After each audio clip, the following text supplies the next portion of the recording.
Hey, mais bienvenue sur la chaîne. Ça fait grave plaisir de vous voir là. Mettez-vous à l'aise, installez-vous confortablement. On est parti pour apprendre le japonais avec Spice Family. Allez, on est parti. Voici les règles du jeu. D'abord, tu vas écouter un extrait. Tu auras 5 secondes pour l'assimiler. Puis tu devras répondre à une question simple, histoire de comprendre un petit peu mieux le contexte. Après ça, je te traduirai la phrase mot par mot. Et tu auras à ce moment-là 10 secondes chrono pour traduire la phrase. Mais attention, c'est pas parce que tu connais tous les mots que tu pourras traduire facilement. J'espère que tu as tout compris et je te souhaite bonne chance.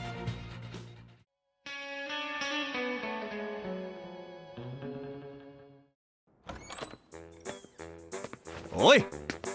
ダメだと言ったろ。ほらそこ！バレないと思ってんのか。そこ！そこ！父すごい見つけてくる。楽しい。 D'après toi, quelle est ici l'intention de la phrase? 父すごい見つけてくる。楽しい。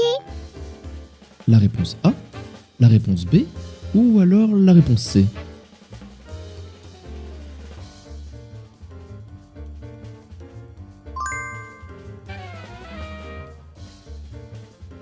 父すごい見つけてくる。楽しい。 Vous avez désormais la traduction de chaque mot. Vous avez maintenant toutes les cartes en main pour traduire la phrase.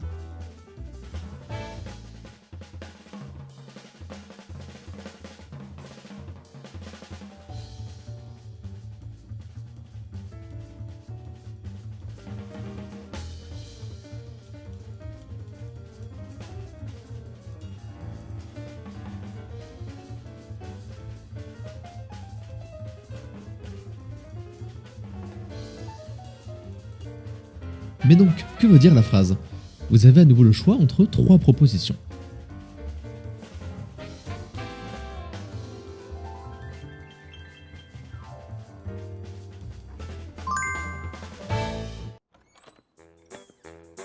Oi!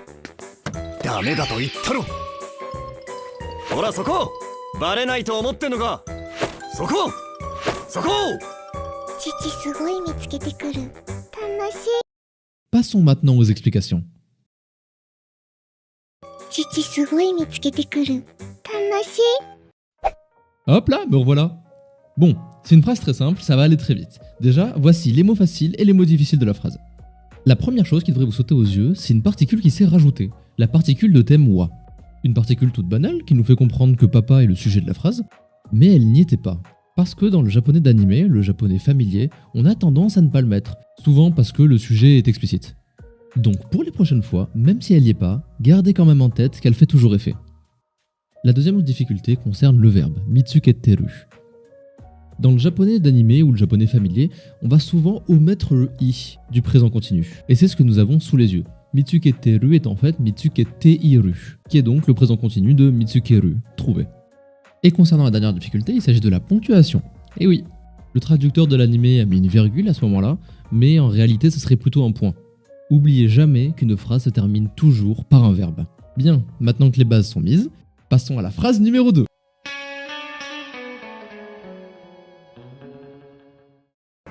フォージャーさん、アーニャ・フォージャーです。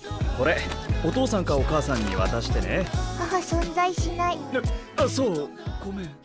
D'après toi, quelle est ici l'intention de la phrase? これお父さんかお母さんに渡してね。 La réponse A, la réponse B ou alors la réponse C?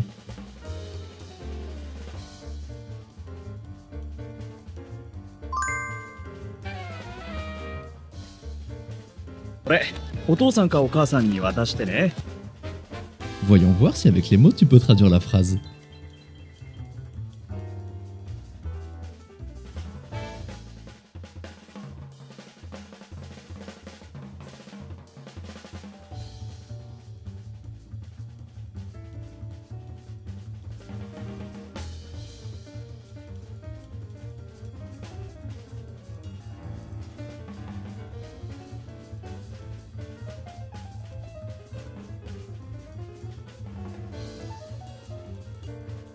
Mais donc, que veut dire la phrase? Vous avez à nouveau le choix entre 3 propositions.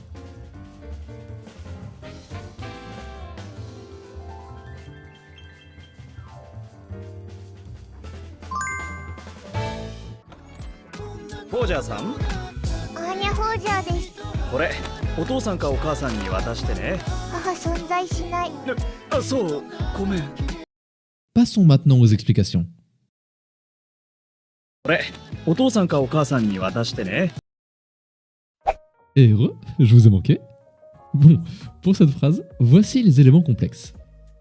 Bien, déjà, on a à nouveau la particule de wa thème dissimulée. Ici, le thème de cette phrase, ça sera ceci, la lettre que le facteur donne. Ensuite, nous avons la particule de destination ni. Elle nous permet de comprendre que le groupe de mots avant ni sera le destinataire du verbe. Autrement dit, maman ou papa sera le destinataire du verbe donné. Puis nous avons watashite. Watashite qui est la forme en T du verbe watasu, qui signifie donner. C'est l'idée de transmettre quelque chose à quelqu'un. La forme en T, quant à elle, sert à plusieurs choses. Mais dans cette phrase, elle sert à donner un ordre. Et enfin, nous avons la particule ne, qu'on appelle une particule de fin de phrase. Elle porte bien son nom puisque ces particules se trouvent toujours en fin de phrase. Oui, je vois que ça suit. Ces particules, c'est la subtilité japonaise. Ça permet d'apporter de la nuance à la phrase. Voyez ça comme des emojis. Il en existe à peu près une quinzaine. Et la particule ne permet d'apporter de la douceur, du partage, chercher la confirmation. C'est pour ça que là, on l'a traduit par d'accord ou n'est-ce pas, ou alors s'il te plaît. Eh bien, je crois qu'on est prêt à passer à la phrase numéro 3. Allez, à toutes.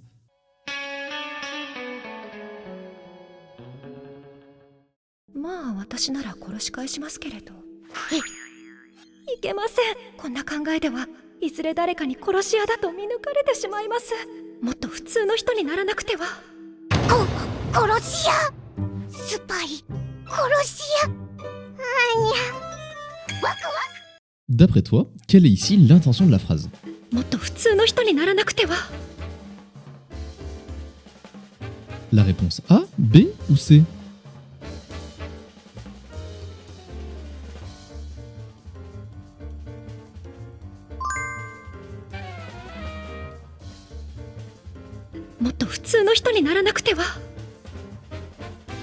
Bien.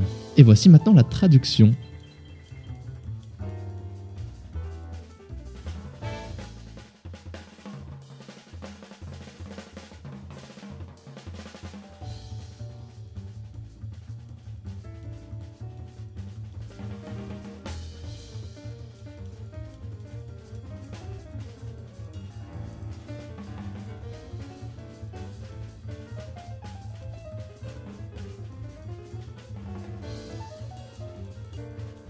Mais donc, que veut dire la phrase? Vous avez à nouveau le choix entre trois propositions.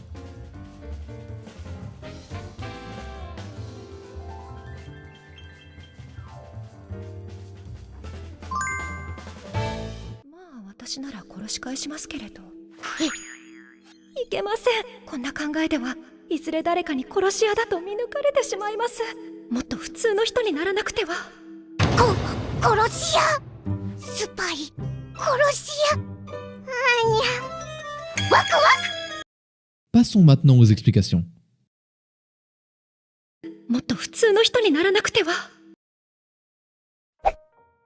Bon, j'avoue, cette phrase n'était pas facile. Mais mettez-vous à ma place un peu. Fallait bien que vous vous trompiez au moins une fois, sinon ça sert à quoi que je vous explique les phrases? Bon, voici ce qui rendait la phrase difficile.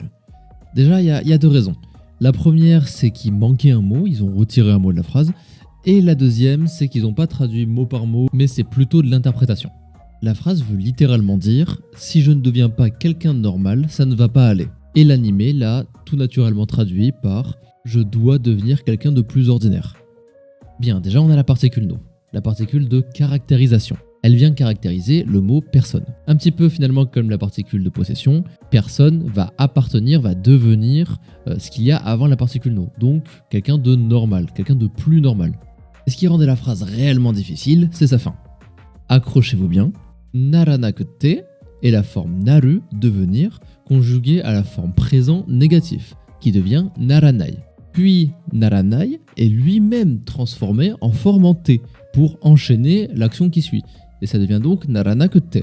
Attention, c'est pas fini. Lorsqu'on a une forme en T suivie ensuite de wa ici n'est pas une particule de thème, mais veut dire si. Donc si je ne deviens pas, qu'est-ce qui se passe? Eh bien c'est le dernier mot qui nous informe de ça, ça ne va pas aller. Ikenai et la forme iku aller à sa forme négative. Et c'est le mot qu'ils ont retiré de la phrase. Pourquoi ils l'ont retiré? Parce qu'on est face à un japonais familier et que c'était trop long à dire tout simplement. Ce dernier bloc, je vous le déconstruis pour que vous puissiez le comprendre, mais en réalité vous allez l'apprendre tel quel et vous allez juste changer le verbe en fonction de ce que vous voulez dire. Et c'est là-dessus que la vidéo s'arrête. Si vous êtes encore là, merci beaucoup d'avoir suivi jusqu'au bout. N'hésitez pas à me dire au prochain épisode ce que vous aimeriez voir et à ce moment-là je vous dis à la prochaine. Bisous.